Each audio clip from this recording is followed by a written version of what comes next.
Hello everyone, today I'm going to show you how to put enemies into the game because right now we don't have anything to do but just run around.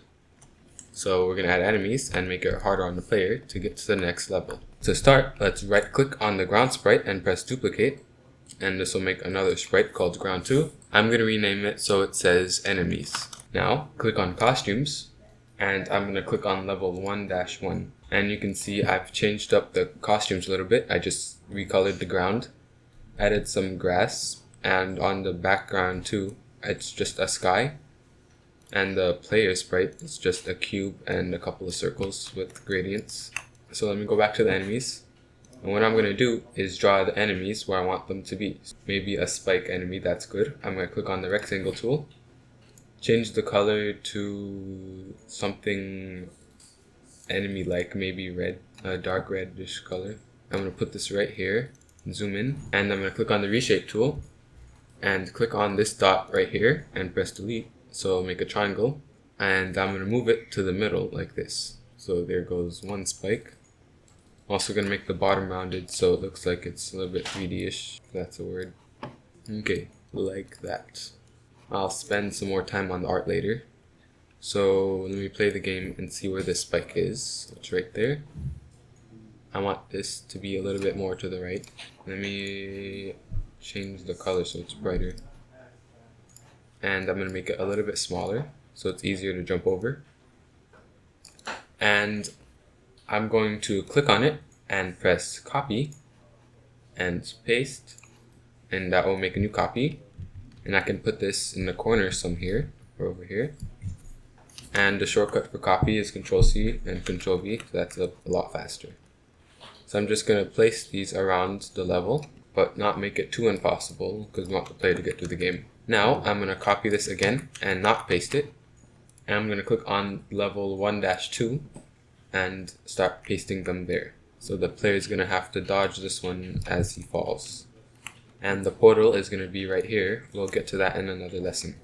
Let's click on level 1-1 again. And once I'm done making the enemies, I can then delete the ground because this is the enemy sprite and we don't want the ground on it.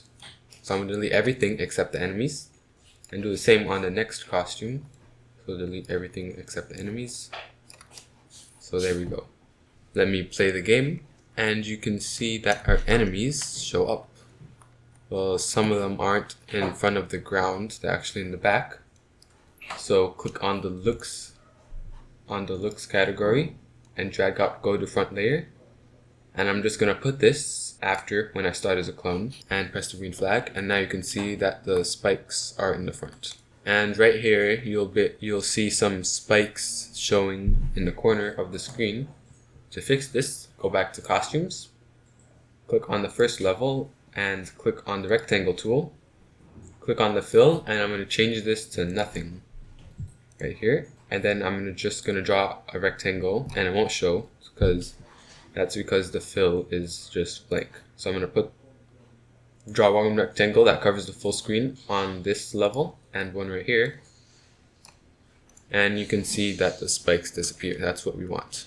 Okay, great. Now let's program the player so that it dies when it touches a spike. Click on the player sprite. I'm going to make a new block called collisions. I'm going to press OK and drag this down here, and at the bottom of our update block I'm going to drag the collisions block under it, and under define collisions click on control, if then, and if we are touching the enemies, well then we want to set game state to dead.